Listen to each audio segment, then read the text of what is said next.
Hello friends, welcome to my channel RJ Education. Today I am going to discuss with you all about Indian national movement from the period 1857 to 1905. So hope you will enjoy the video till last. So we are going to discuss about the topic the Revolt of 1857, National Movement of India, Nationalism, Indian National Congress and Partition of Bengal in 1905.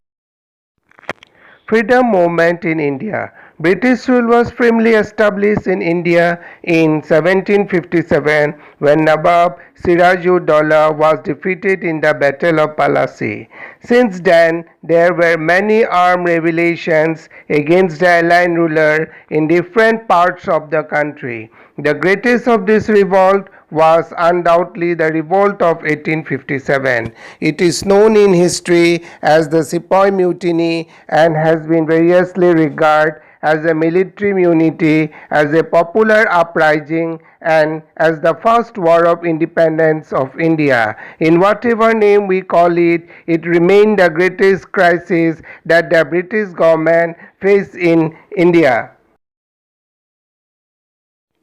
The revolt of 1857 has been called the Sepoy Mutiny by most of the foreign historians, mainly because the Indian sepoys or soldiers took leading part in it. It was their grievances against the British government that led to its outbreak. Though it started as a military mutiny, it soon assumed the character of popular rebellion and spread all over the northern and central India. Its fire flared up even at some places of Assam and eastern India. It was therefore much more than a military mutiny.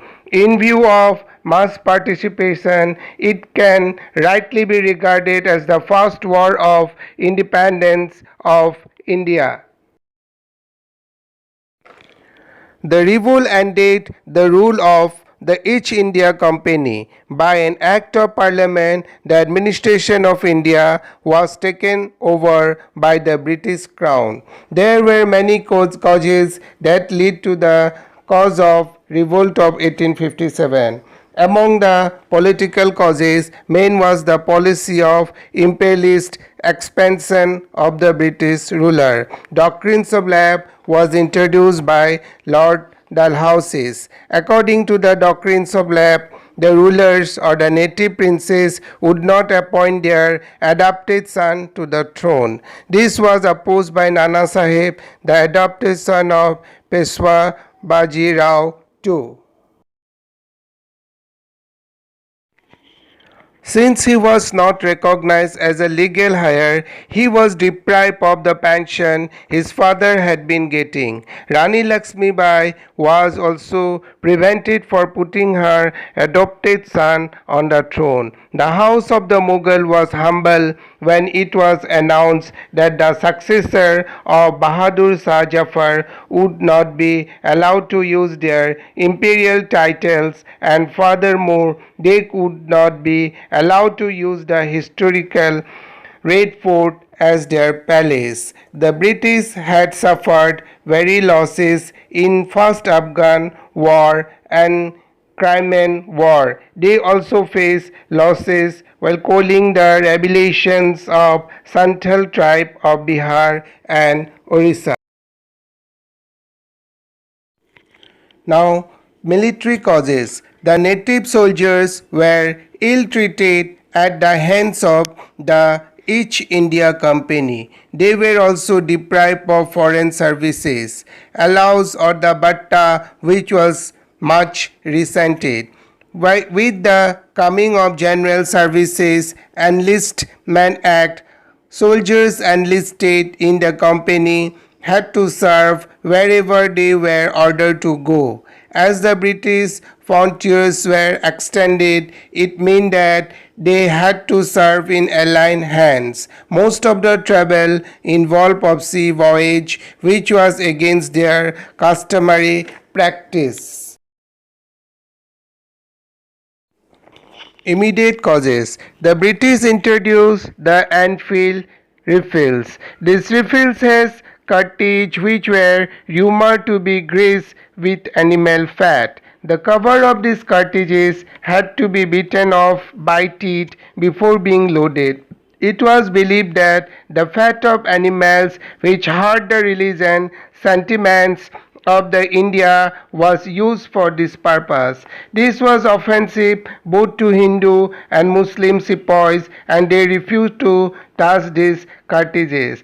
On 9 May 1857, sepoys in Murid refused to use this and feel refill. They were imposed for this defense. The next day, the soldier overtook the prison and released their imprisoned colleague. That ensured some English officers lost their lives. On the morning of 11 May 1857, a band of sepoys from Murid set the toll house on fire and marched to Red Fort. When they reached Delhi, they persuaded Bahadur Shah Jafar to join them. The revolt at Murid was a great step to mutiny by sepoys and the revelation that engulfed almost all of North India as well as Central and Western India. The 19th Native Infantry at Behrampur was disbanded when they refused to use the newly introduced Enfield rifles. A sepoy of 34th Native Infantry, Mangal Pandey, had fired at Sergeant Major of the regiment. He was escorted at the regiment had been disbanded. At Kanpur, Nana Sahib, the adopted son of the last Peshwa Bajirao, led the revolt. Nana Sahib was always against the British since he had been denied the family title and had also been banished from Pune. In Jhansi, Rani Lakshmibai joined the rebel sepoy and fought the British along with Tantia Topi, the general of Nana Sahib. Many small rulers and the chieftain also supported the move to get the Mughal Empire on the throne. These rulers and the chieftains controlled different territories on behalf of the Mughal rulers. Threatened by the expansion of British rule, they wanted the Mughal ruler back on the throne. They felt that their lot would be much better under the Mughal Empire and they could be able to rule their own territories once again. The British had not expected this to happen. They thought the disturbance caused by the issue of the cartridges could die down, but Bahadur Shah Jafar's decision to blitz the rebellion changed the entire situation. Often, when the people see an alternative possibility, they feel impressed and it gives them the courage, hope, and confidence to act.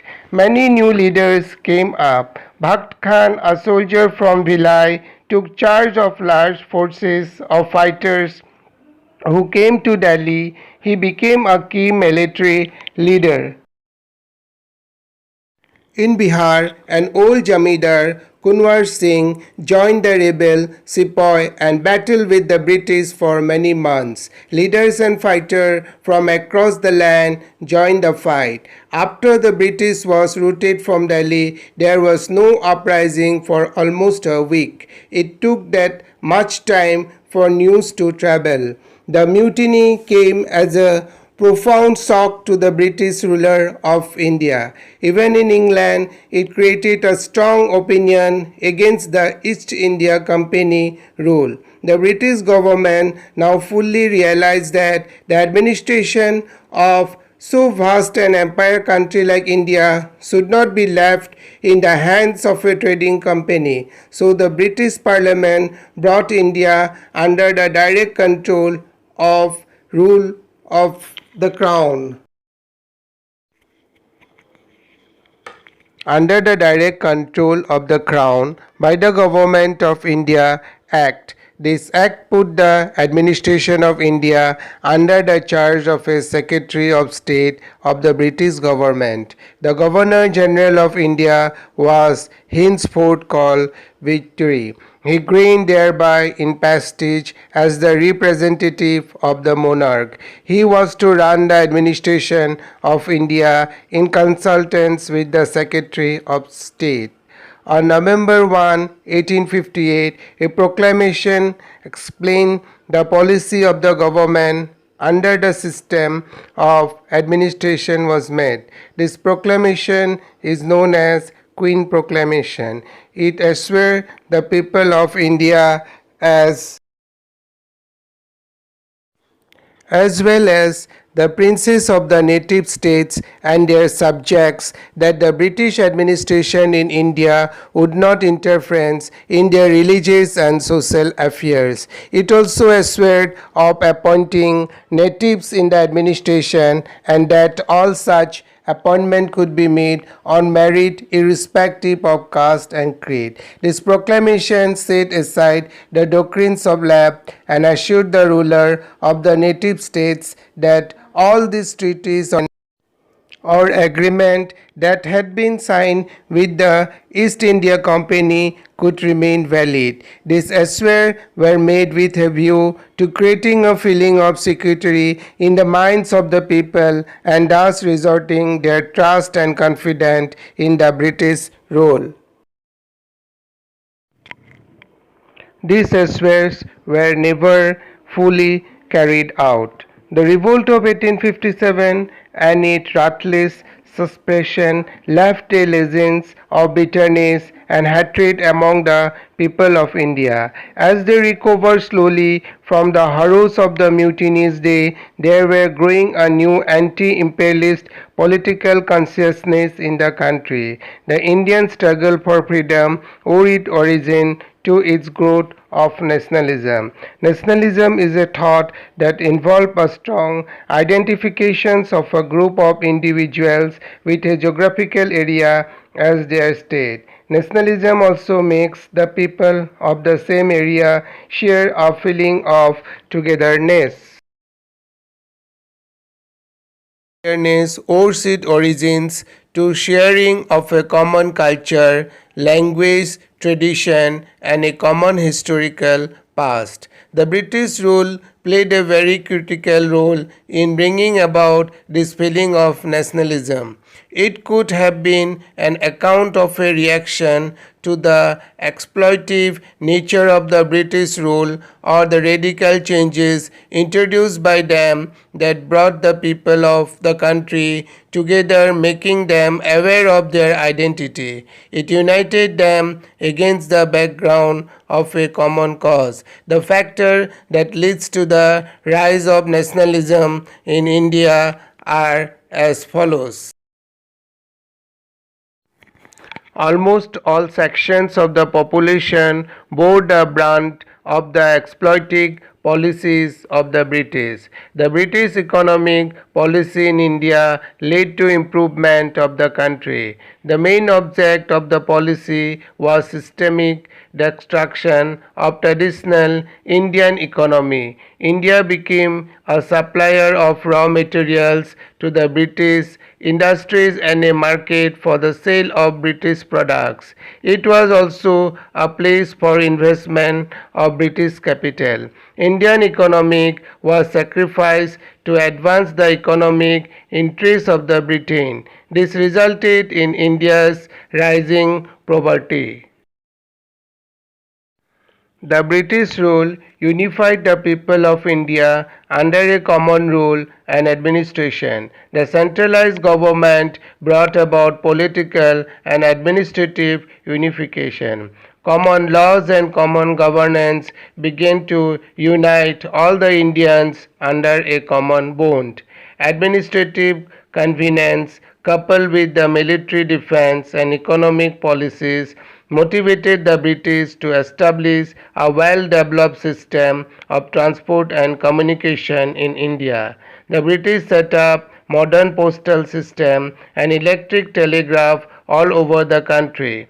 Modern means of communication and transport enable people living in different parts of the country to maintain regular contact with one another. This provides them with a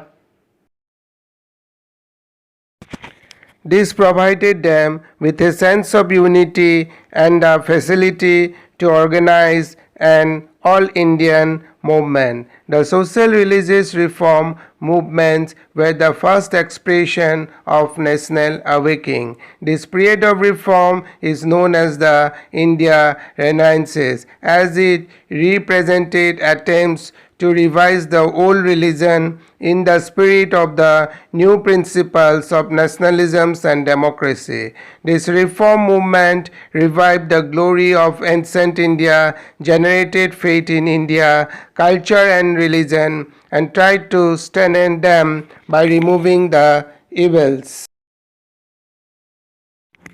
Perhaps the greatest contribution of the British rule to the growth of Indian nationalism was the introduction of Western education in India. It brought about a profound intellectual transformation in India. Western education brought the Indians in touch with the work of every great European thinker. The penners of the Indian nationalism was moved by the aspiration for self-government, for political power and representative institution. Introduction of the press helped spread the message of patriotism and modern economic, social and political ideas among the people.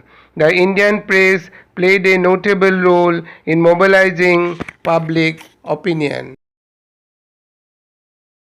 organizing political movement and promotion nationalism. Despite government restriction, newspapers like the Indian Mirror, Amrita Bajar Patrika, Samachar Darpan and Andhra Prakashin became a powerful instrument of political education for the middle class. They stimulated the growth of national feelings by making public grievance of the people and also by exposing the failings and the deficiency of the foreign rule.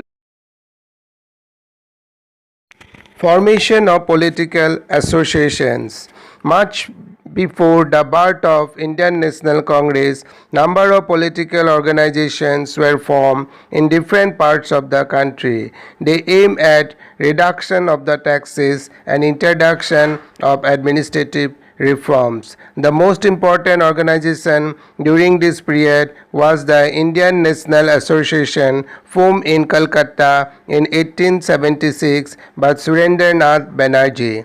The Indian National Movement gained forces after the foundation of the Indian National Congress in 1885. A.O. Homi, a retired member of Indian Civil Services, took the initiative in this direction. The first session of the Indian National Congress was held from 28 to 31st December 1885 at Golakdas Tejpal Sanskrit College, Bombay. It was attended by 72 delegates. Dadabhai Nauroji, the grand old man of India, suggested that the Indian National Union be named as Indian National Congress. The objective of Indian National Congress to promote personal intimacy and friendship among those people from every part of India who were sincerely devoted to the welfare of India. To promote and hence the feeling of unity among all Indians without distinction of caste, creeds, religion and province. To collect all those opinions concerning societies which were properly deliberated on by the educated Indians. Thus, the Congress started functioning as all Indian organization from 1885 with a very modest objective The initial year of the Congress was known as the Phase of Moderates. The moderates adopted peaceful and constitutional means to achieve their aims. Aims and objective: demand for wider power for the council and training in self-government, removal of poverty through development of agriculture and modern industry, Indianization of the higher administrative services, freedom of speech and press for the defense of their civil rights. However, the moderate failed to achieve their aim, as the British government did not cooperate with them. This gave way for the rise of extremists in the Congress after 1905. Lord Curzon, who was a stern imperialist yet sympathetic to the political aspiration of Indians, was the Governor General of India. His most unpopular act was the Partition of Bengal in 1905. It was divided Bengal into two parts, each Bengal and Assam together made one unit, and West Bengal, Bihar and Orissa the other. There were a countrywide protests against this measure. It led to boycott of foreign goods and introduction of Swadeshi goods. So this movement is called boycott and Swadeshi movement. Friends, thank you for watching this video. Hope you have gained some knowledge from this video. Friends, please don't forget to share, like and subscribe. Thank you.